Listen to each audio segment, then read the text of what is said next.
You're listening to the Autism Weekly podcast. Each week, we share community voices and bring light to stories that increase awareness, acceptance, equity, access, and inclusion. If you haven't already, subscribe to join the Autism Weekly family. I'm your host, Jeff Skibitsky.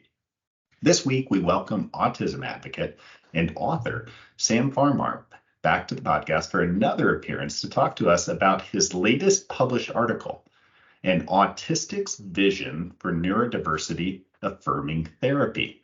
This topic is important because it provides invaluable insights from lived experience, fostering inclusivity, and offering practical strategies to enhance therapeutic practices for neurodivergent individuals. Sam, welcome back to the podcast. Thank you very much, Jeff. Great to be back here with you. Well, it's been a little bit of time, and during that time is that you've published a new article through Autism Spectrum News, and I'd love to hear a little bit about just the synopsis of this article, because I have a feeling this is part of what we're going to be talking about today. All right, Jeff. So basically, I'm part of an online community in LinkedIn, mostly on LinkedIn, that includes just a multitude of neurodivergent individuals sharing their lived experiences, many of those experiences having been clinical. And a word that regrettably I often come across is trauma. Trauma that results from adverse behavioral therapy lived experiences that don't take into sufficient consideration neurodivergence. With autistic individuals, sensitivities run very deep. Many of those sensitivities are sensory in nature, which can render us vulnerable to emotional unease, to emotional meltdowns, to trauma. Trauma is a very strong word.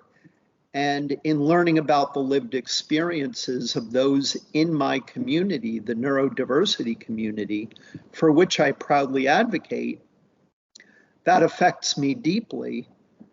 And I hear those lived experiences and I validate them.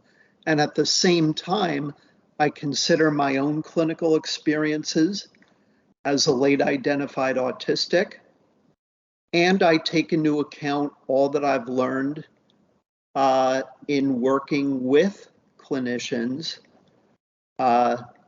many of whom are at Florio, which I know you're familiar with by virtue of your relationship with VJ, from whom I've learned a great deal from clinicians. And so this article is a synthesis, really, of all that I've learned from clinicians, from other neurodivergent individuals, and considering my own clinical experiences. Well, I'd love to tackle the idea of trauma and maybe do this in a couple different tranches. The first one that I'd love to speak about is what I would consider almost the most egregious when we're talking about physical trauma, things that we are doing as a community that are causing some physical impact to the autistics and the individuals that are experiencing this particular event. One of them you're personally advocating right now the removal of, which, to be honest, and I'm going to say, is that up until 3 years ago, I thought that this particular practice was gone, and it was electroshock and is at Judge Rotenberg Center. But there are other ways that physical trauma is done. It's mechanical restraints. It's using aversive sprays. It's things like that. So give me a little bit of a background about the trauma that you're seeing on the physical side of treatment right now that maybe some of us thought was not really relevant because we thought it was gone. So the Judge Rotenberg Center is located only 2 towns over from me in Massachusetts.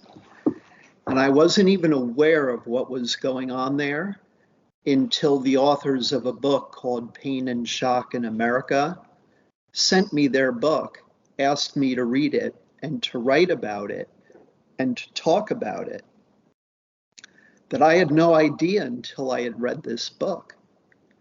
Where you're right, Jeff, it's a whole range of aversive interventions, the worst of which would be considered to be electric shock, quote unquote treatments, which you have to put in quotes because it's more like torture than treatment. But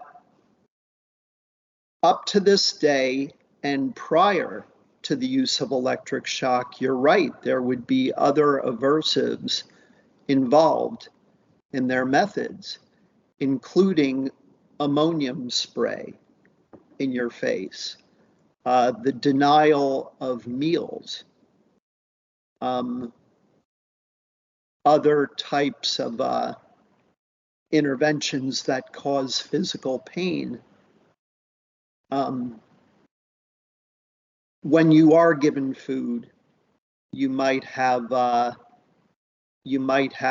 very small samples of food that might, for example, have a very strong seasoning or something added to it to really make it taste putrid. I mean, those kinds of very severe, inhumane, arguably torturous interventions. So it's a whole broad range of aversives, not just electric shock. But there's a bill before the Massachusetts State Legislature called House Bill H-180 here in Massachusetts, which seeks to outlaw and ban these aversive practices across the state, not just at the JRC, but across the state. And I went to the public hearing. I testified.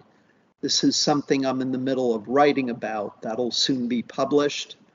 It was my experience at the hearing. And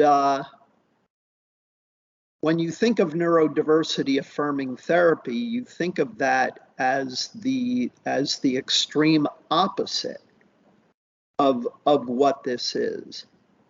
It's punishment and it's torture that can't possibly be doing right by the person being targeted.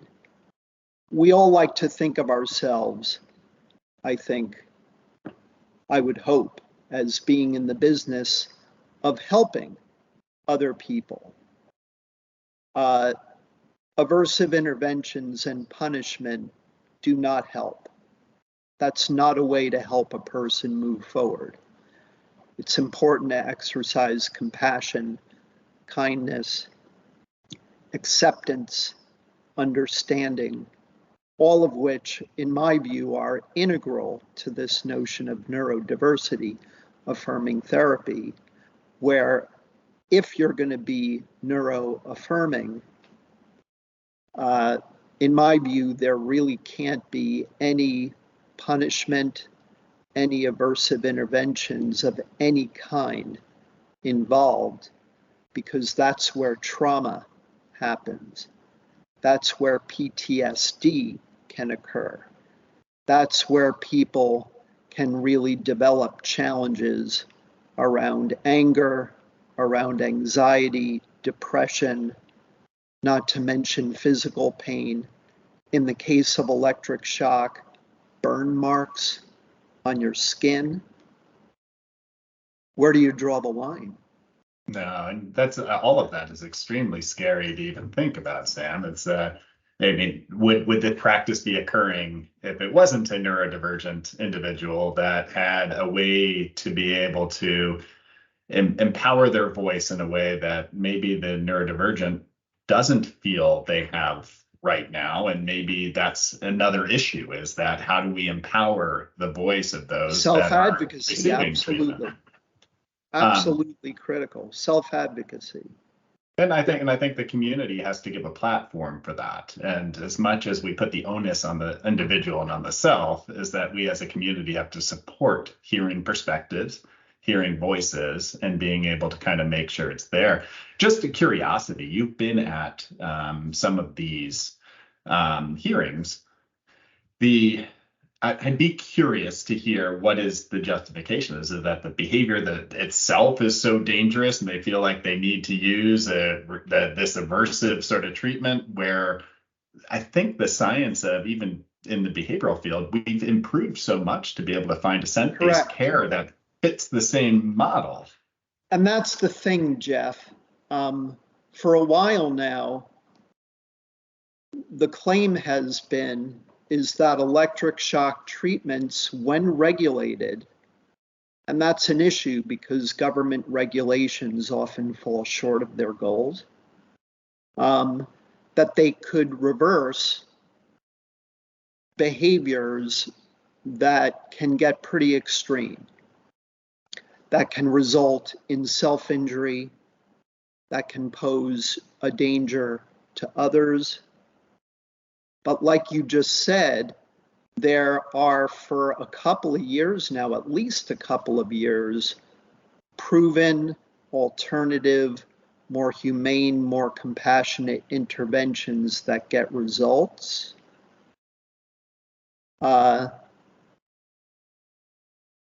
Because we agree, I think, that injurious and self-injurious behaviors need to be addressed. The question becomes, how do you address it? It ought to be addressed in a humane, compassionate way. And testimony at the public hearing for House Bill H-180 touched on that, an alternative, more individualized, to your point earlier about the dangers of generalization, of taking a blanket approach. These are individualized interventions that get results without the pain, without the trauma, without the emotional and psychological scars, which you need to have if you're going to do neurodiversity affirming therapy. No punishment or aversive interventions of any kind, exercising kindness and empathy, being able to put yourself as a clinician in your client's shoes and say, would I want to be treated this way? No, I would want to be treated this way. Yeah. And in a way that is client-centric, taking into account the wants and needs, the sensitivities, the unique attributes, the passions, the interests of the client to make therapy more client-centric to help them rather than to traumatize them or to erode self-esteem, sense of self, to be accepting rather than punishing. Absolutely. And I mean, as you go through and describe that entire process, I think that's good practice. That's good clinical practice, is being able to really understand all the strengths and being able to figure out what's important, the priorities, how to empower, how to look at all these pieces and include the recipient of care into the decision-making model, which can be hard at times. This neurodiversity is this huge spectrum. I mean, it's that a is whole the variety. challenge at hand. Our community is anything but monolithic. Mm-hmm. And that is where it's important, in my view, for the clinician to do his or her research and to ask questions. The Socratic pursuit of truth. If you want to gain knowledge, ask the right questions to arrive at that knowledge of before the skill building or therapeutic process begins, before it even begins. get a strong sense, if not from the client, then from a parent of the client, a trusted friend or relative of the client, of what are the client's sensitivities. Based on the client's lived experiences, what are the triggers to watch out for, to avoid?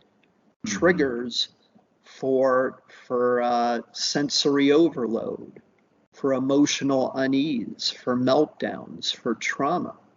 Yeah. What are the client's passions? For example, if you have a passion for video games, or if you have a passion for music, have in the clinic a TV with a video game console connected to it.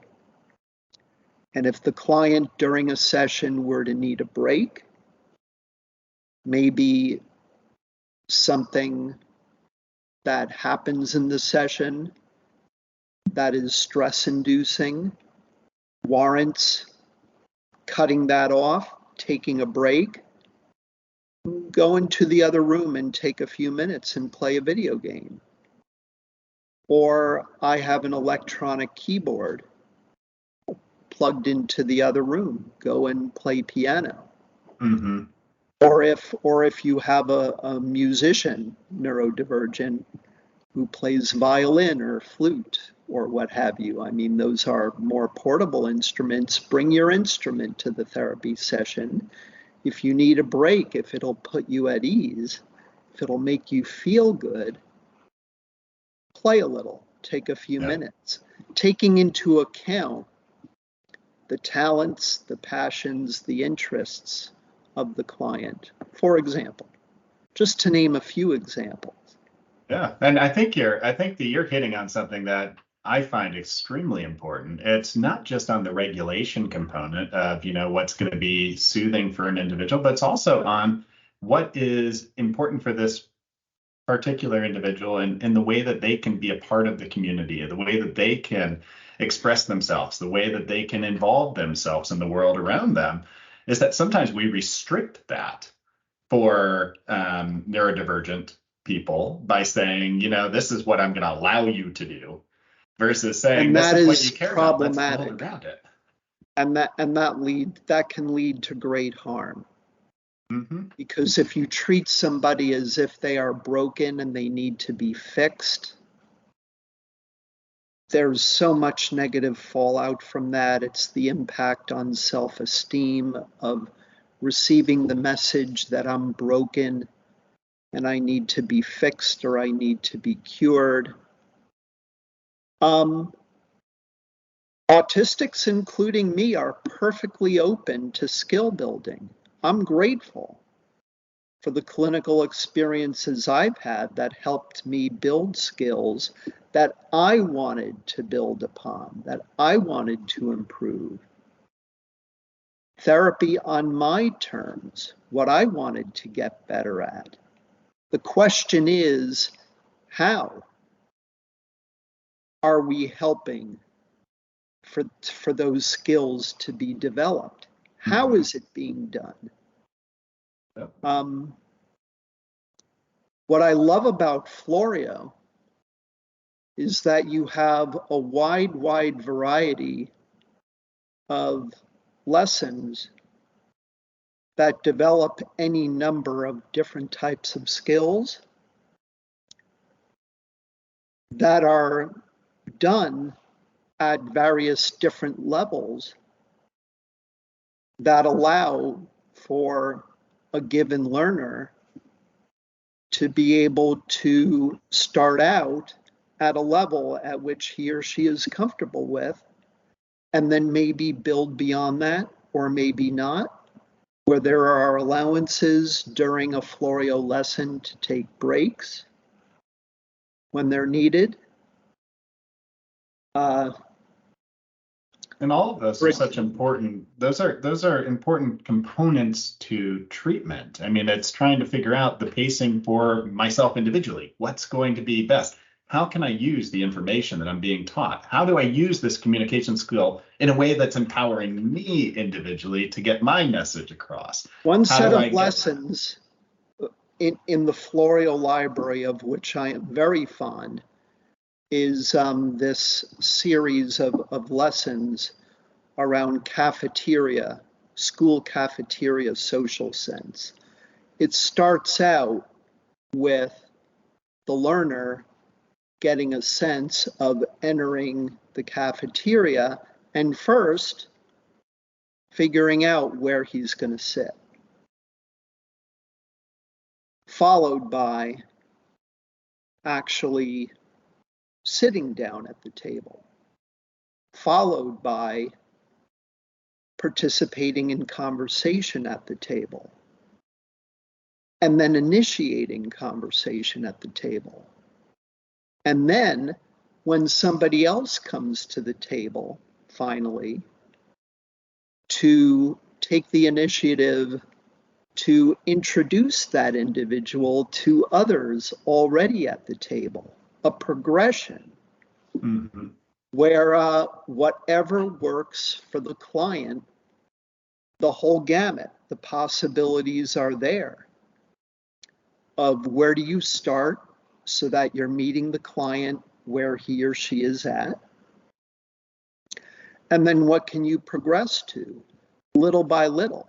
Because if you demand too much, if you expect too much, if you, as a clinician, were to impose your wants and needs on the client, that's where overwhelm and all the fallout from that can happen, which is why the first bullet point in my article in Autism Spectrum News is to meet the client where they're at.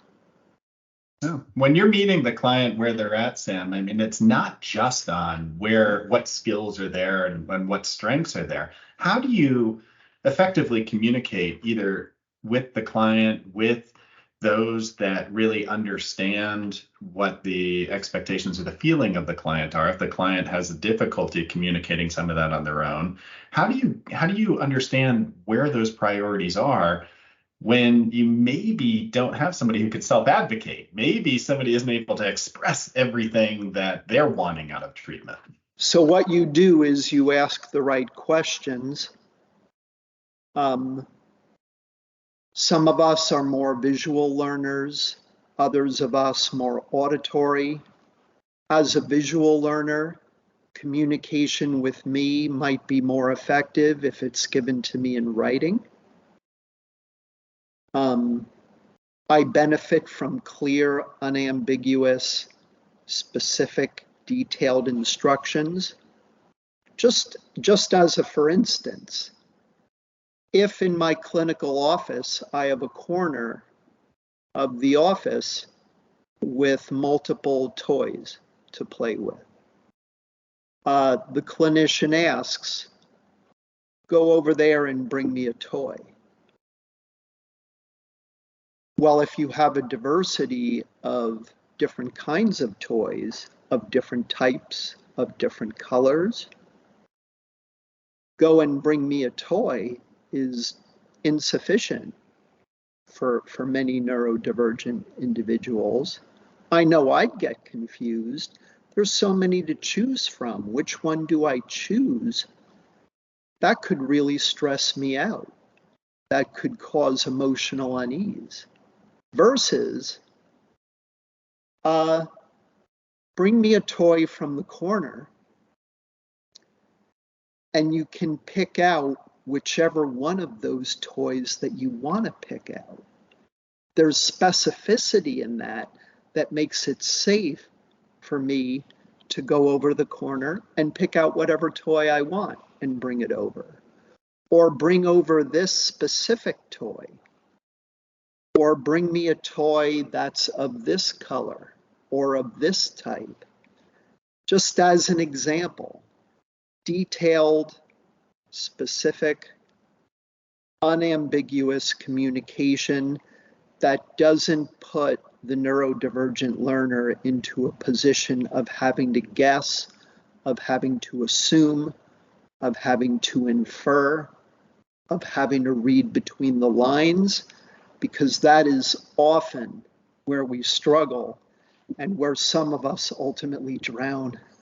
Yeah, no, and I appreciate that feedback, Sam, because And again, the notion of spoken versus written communication, understanding how the client learns best, whether auditory, visual, or otherwise.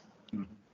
And that's where knowledge of the neurotype comes in. In my view, autism is a neurotype. The DSM-5 would have me believe differently. They'd have me believe that as an autistic, that I'm disordered, which implies to many of us in the community that we're deemed broken and in need of healing or to be fixed or to be cured, where really many of us are fine with who we are. What we have is a unique neurotype. The way our brain is wired, the way our nervous system functions, that we're not deficient, we're not disordered, we're just different. We have a neurotype that is in the minority. And the expectations, Jeff, of the greater society, of the non-autistic majority, around socialization, around behavior, around communication, around learning and thinking, can be very, very, very disabling to us. External factors, external expectations of the greater society can be very, very disabling to us. Yeah. Neurodiversity affirming therapy takes that into consideration. And this is where kindness and empathy and understanding come in, where we're allowed to be free, to be who we are. Stimming is a good example. All of us stim. All of us have a need to self-regulate in any given situation.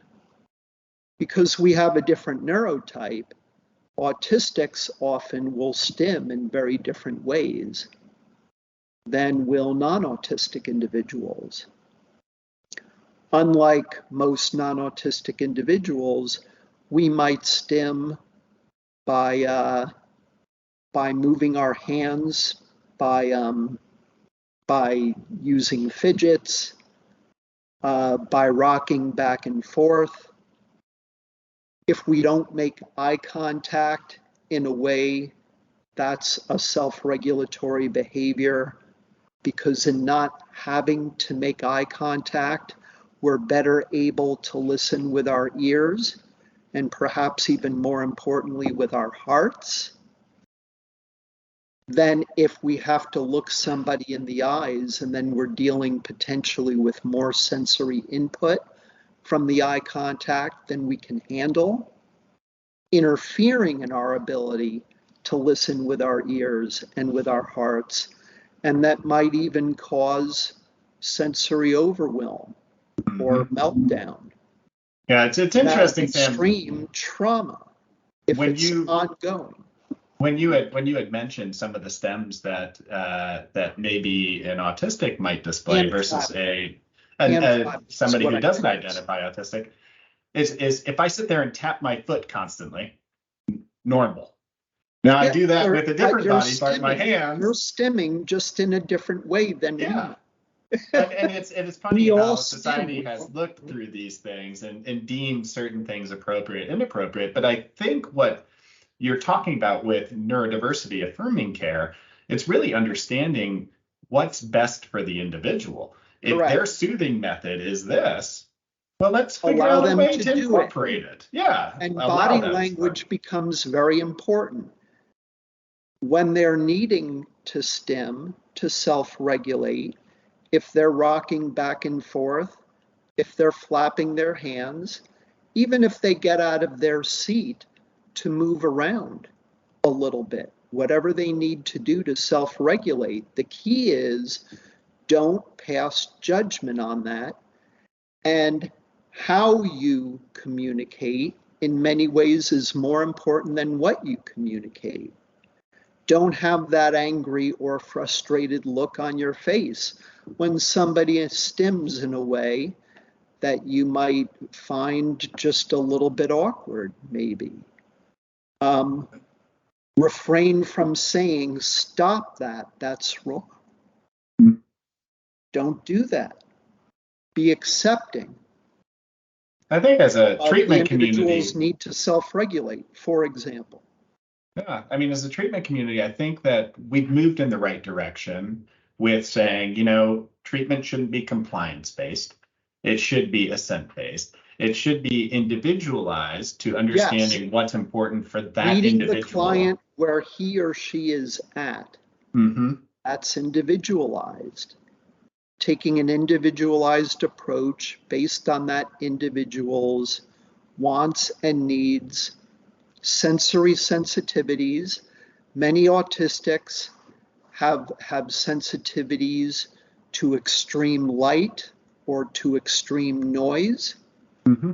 If there can be an area in the clinic that perhaps could be a sensory space or a sensory room where no talking is allowed, where the lights are dimmed, or ideally in the clinician's office, that if you know in advance that the individual you're working with has an extreme sensitivity to light, dim the lights in your office.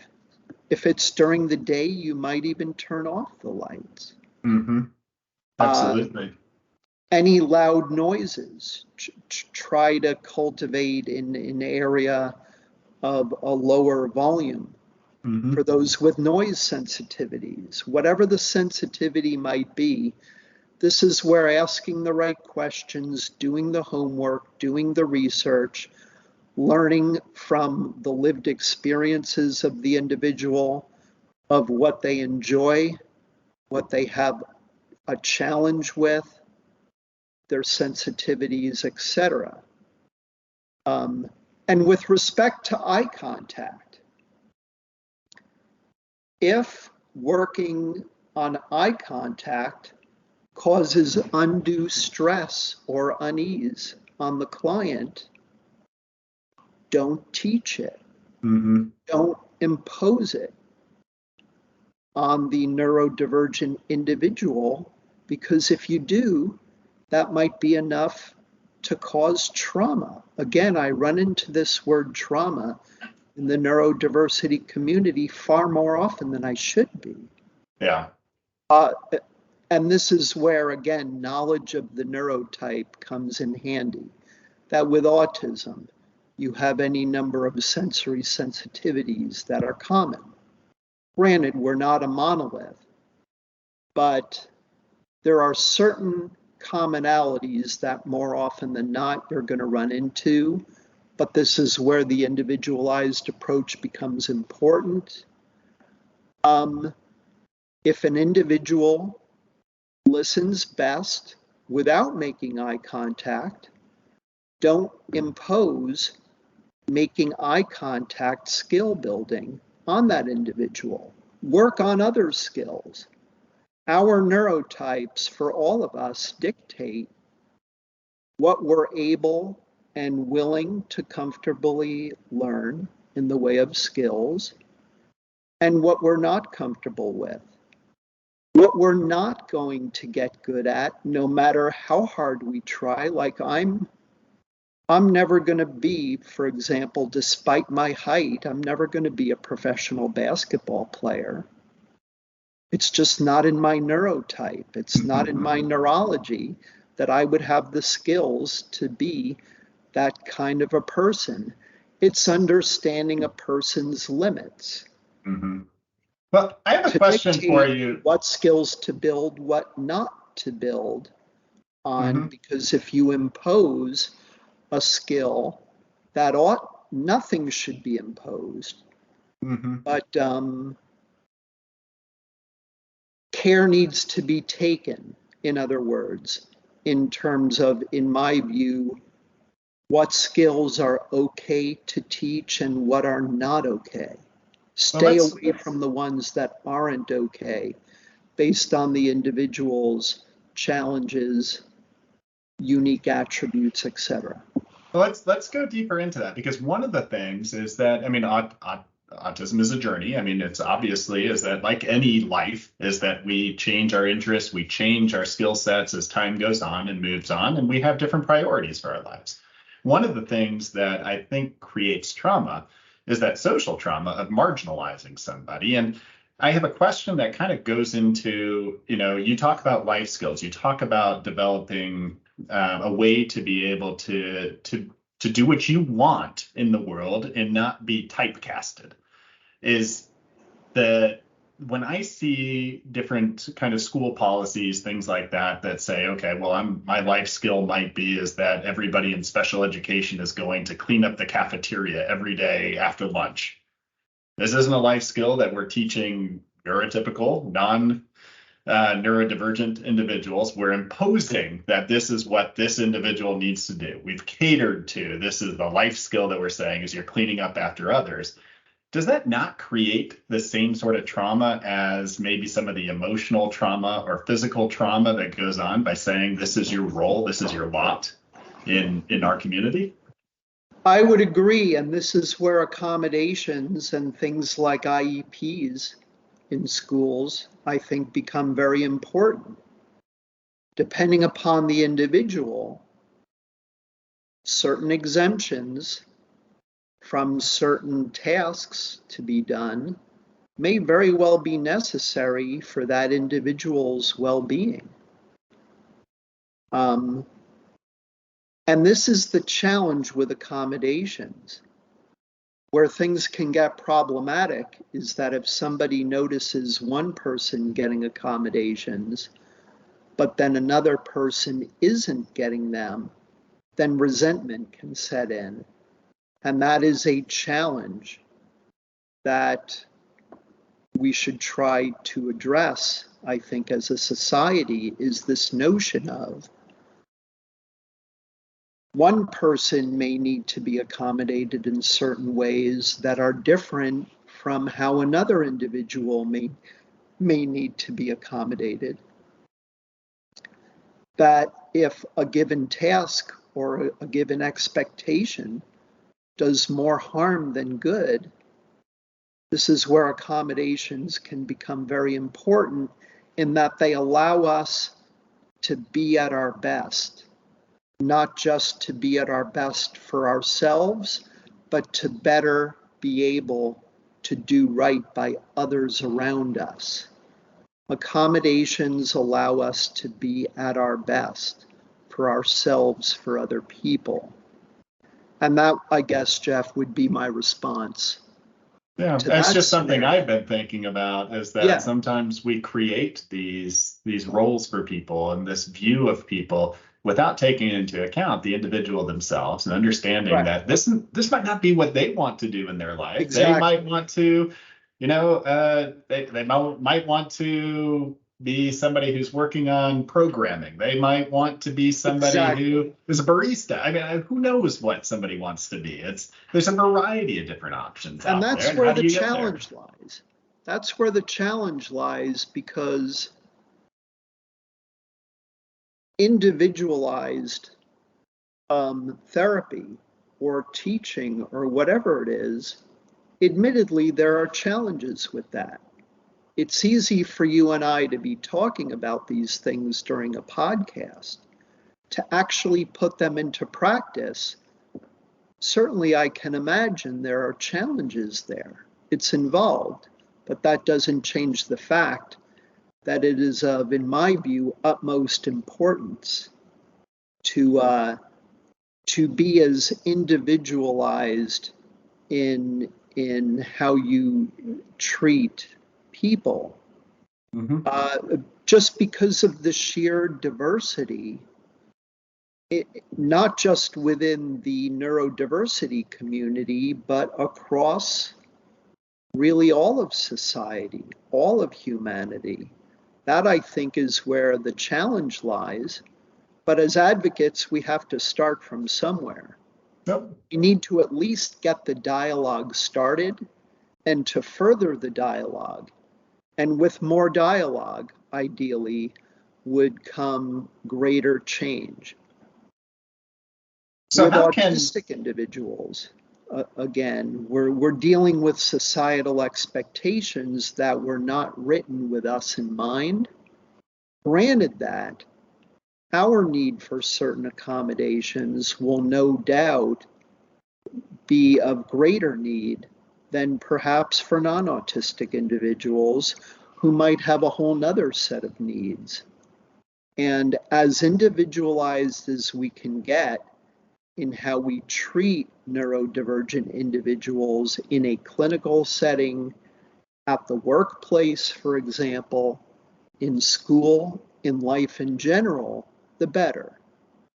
As good as we can do in that effort, because I understand it's an involved effort to take individuality into consideration. it's an involved effort, but it's one that should It's be a important. responsibility Yes. of whoever's involved in helping to create a care plan or to be involved in representing and empowering the individual who's part of that particular experience. But how can therapists create this safe place for neurodivergent clients to unmask and express their true selves, or to give that voice to somebody who can represent the neurodivergent who maybe doesn't feel comfortable or safe or empowered to do so on their own? So, somebody who hasn't self-advocated before, the vision that I have of that is that, let's say you're in a clinical session and you notice that your client needs a break from whatever is going on. The clinician, in my vision of this, would say, Sam, why don't you take a break? It seems to me that maybe you could use one. Oh, and by the way, it's okay for you to ask for a break whenever you feel you need it. But perhaps initially it might be necessary for the client to hear the clinician say, why don't you take a break? We've been at this for a little while. Your body language suggests to me that what we're working on has perhaps been a bit much on you, that you could use a breather. The more they hear that, in my view, the better that would prepare them to eventually speak on their own, to self-advocate of, I need a break, please give me a break.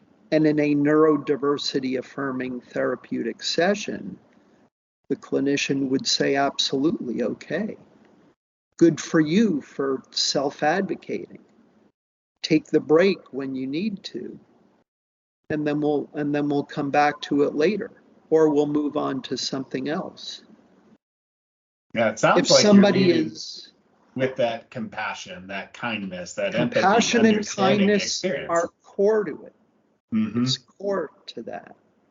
So that might be a scenario where self-advocacy skills can maybe begin to be taught in a humane, decent, kind, neuroaffirming fashion.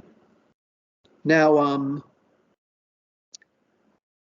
if the client is non-speaking, there are assistive technologies that can enable that individual to communicate his or her wants and needs. You have letter boards. You have various technologies. Maybe it's a keyboard or an iPad or something. There are apps that I've heard about for smart devices that will enable non-speaking individuals to communicate, that those assistive technologies clearly need to be accepted, and if need be, to be a part of the interaction between the clinician and the client in a scenario where the client is non-speaking. For example, even beyond that, you have body language, I'd imagine. You have body ways that you language. can look at facial and, I mean, just responses and. Correct. If the client is stimming more than he or she might typically, that could be a body language cue to the clinician to suggest, okay, maybe it's time for a break, or maybe this is a skill that is demanding too much. The point I make in my article about realistic expectations, maybe with extra stimming, too much is being expected, that maybe this is a skill that shouldn't be taught and you move on to something else. Because where the danger is, again, is if a clinician's agenda is imposed on the client without empathy, without understanding. This is not clinician-centric therapy. The therapy, I would argue, needs to be client-centric if it's Absolutely. going to be neuro-affirming. No, that sounds spot Body on. language can give all kinds of clues to the clinician of, okay, we need to stop, or time for a break, we'll come back to this later, or we'll ditch it altogether because it's causing undue stress and emotional unease. That through body language can be conveyed by the neurodivergent client, and that needs to be listened to, that needs to be noticed and taken to heart. Absolutely. Where can people access some of the resources and some of the articles that you've been investing your time and energy in creating? So at samfarmerauthor.com, there's a media page with just a ton of content, links to published articles, even to some of our past podcasts, to others' podcasts, videos of author talks, interviews, etc. There's a lot of free content on the media page of my website. And then, of course, I have my book entitled A Long Walk Down a Winding Road. There's information about me, about my book on samfarmerauthor.com as well. And there's a contact page that people can use to reach out to me if need be. And then some on the website. But those are the key highlights of what's there. samfarmerauthor.com. Well, I appreciate the time that you gave us again, Sam. It's always enlightening, and then also just the willingness that you have to be able to share your experiences.